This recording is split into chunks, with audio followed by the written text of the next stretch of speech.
На прашањето во Комисијата за политички систем зошто го намалувате просекот, една од дискусиите беше и дека ако се тргни просекот, ќе им се даде шанса на поголем број на кандидати да можат да конкурираат, со еден збор од поголем број на кандидати да може да се изврши избор. Тоа им беше размислувањето на мнозинството во овој парламент. Би сакал да напоменам и да ве подсетам,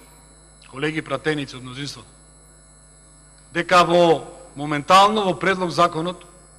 кој што е на дискусија за аудио и аудиовизуелни услуги, еден од критериумите кои што ги предлагате, за да може некој кандидат да конкурира, да биде член на програмскиот совет на Македонска телевизија и советот на Агенцијата за аудиовизуелни услуги, е да мора, меѓу другото, нормално, просек, образование, стаж и така натаму, да мора да донесе писмо на поддршка од одреден број на институции, невладини организации или здруженија. Нашето залагање во Комисијата за транспорт и врски како опозиција е, луѓе, дај да го тргнеме ова облигаторен услов да мора да донеси такво писмо на поддршка. На тој начин